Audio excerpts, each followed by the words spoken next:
Era a turma matinal de bêbados e desordeiros de sempre. Alguns eram velhos e empedernidos, outros baixavam a cabeça com vergonha. Assim que o tumulto momentâneo provocado pela entrada dos prisioneiros amainou, uma coisa estranha aconteceu. Uma voz clara e forte, vinda de baixo, começou a cantar. A noite passada adormeci. Veio um sonho muito lindo.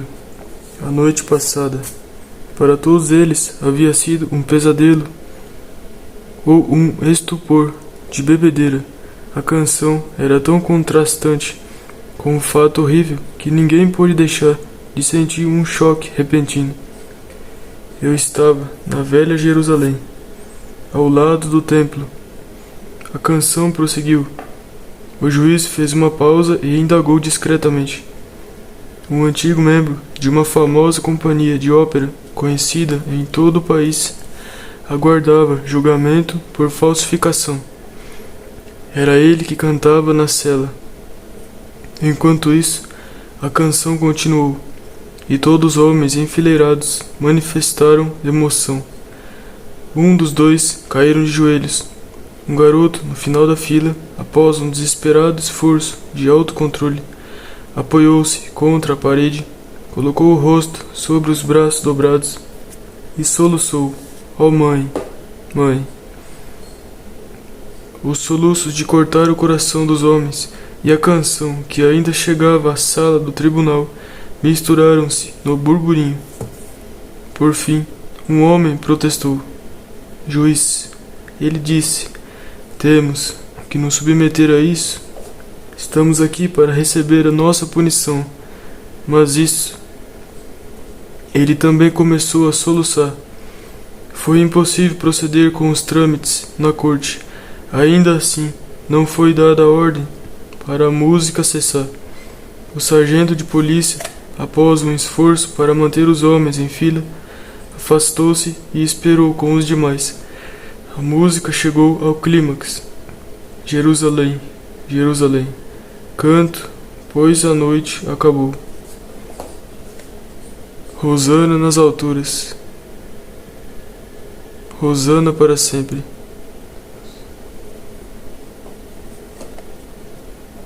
As últimas palavras ressoaram num êxtase de melodia, e então fez-se silêncio. O juiz olhou para os rostos diante de si. Não havia um único homem que não tivesse sido comovido pela canção. Nenhum em quem um impulso melhor não tivesse se manifestado. O juiz não chamou os casos individualmente. Proferiu uma palavra bondosa de conselho e dispensou a todos. Nenhum homem foi multado ou sentenciado à prisão naquela manhã. A canção havia feito mais bem do que a punição possivelmente poderia. Você leu a história de um advogado da regra de ouro e de um juiz da regra de ouro. Nesses dois incidentes da vida cotidiana, você observou como a regra de ouro trabalha quando aplicada. Uma atitude passiva, no que tange a regra de ouro, não trará resultados. Não basta apenas acreditar na filosofia, enquanto você fracassa em aplicá-la no relacionamento com os outros. Se deseja resultados, você deve ter uma atitude ativa em relação à regra de ouro. Uma atitude meramente passiva, representada pela crença em sua solidez, não adiantará nada. Também não adiantará nada proclamar ao mundo a crença na regra de ouro, enquanto suas ações não estiverem em harmonia com a proclamação. Em outras palavras, não adiantará nada parecer que pratica a regra de ouro, enquanto no coração você tem disposição e avidez para usar essa lei universal de conduta correta como um manto para encobrir uma natureza ambiciosa e egoísta. Mesmo a pessoa mais ignorante sentirá o que você é. Uma bondade insignificante, aqui e ali não passa de uma coisinha simples. Todavia, se em sua vida você semeou a vontade, ampla há de ser a sua feliz colheita.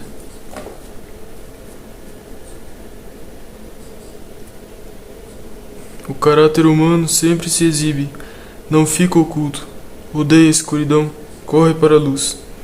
Ouvi um advogado experiente dizer que nunca teme o efeito sobre o júri de um defensor que não acredita de coração que seu cliente mereça um veredito. Se ele não acredita, sua descrença vai transparecer para o júri, apesar de todos os seus protestos, e se tornará a descrença deste. É a lei pela qual uma obra de arte de qualquer tipo nos coloca no mesmo estado mental do artista quando a fez. O que não acreditamos não podemos dizer adequadamente, embora possamos repetir as palavras com frequência. Foi essa convicção que Emanuel Swedenborg expressou quando descreveu um grupo de pessoas no mundo espiritual, esforçando-se em vão para articular uma proposta em que não acreditavam.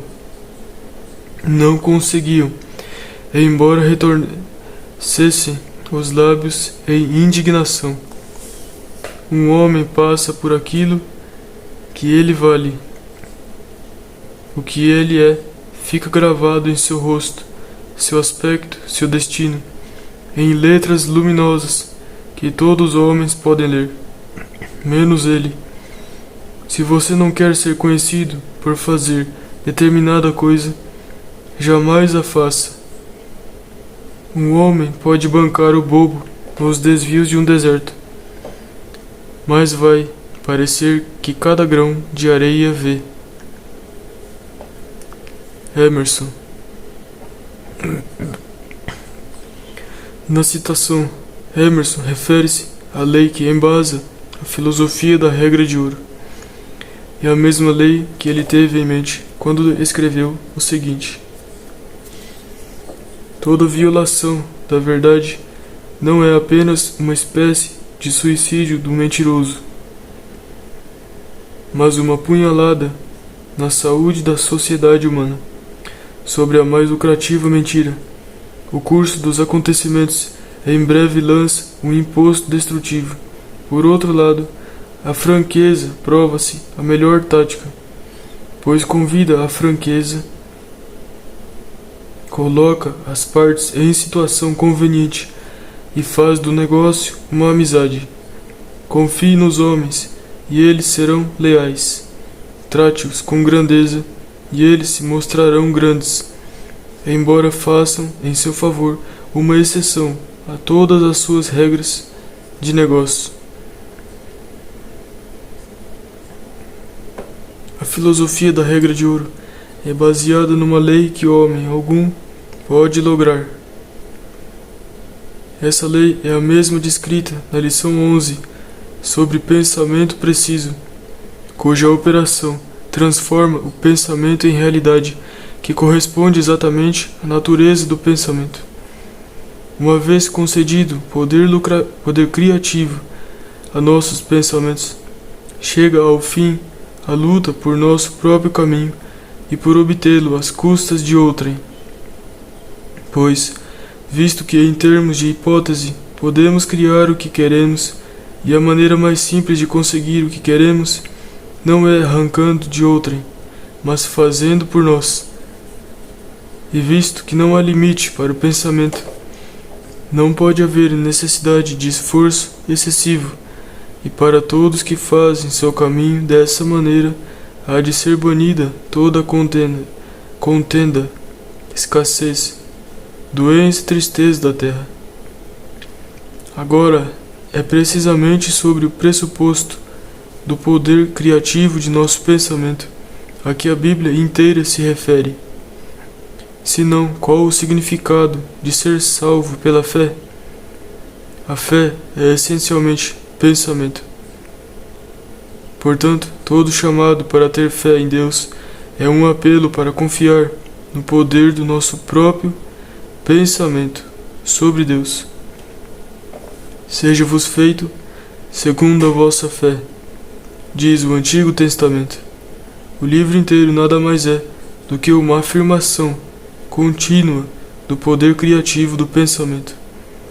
A lei da individualidade do homem é, portanto, a lei da liberdade e igualmente o Evangelho da paz, pois, quando realmente entendemos a lei da nossa individualidade, percebemos que a mesma lei encontra expressão em todos os demais, e por conseguinte, vamos reverenciar a lei nos outros na exata proporção em que a valorizamos em nós. Fazer isso é seguir a regra de ouro, de fazer aos outros o que gostaríamos que fizessem conosco.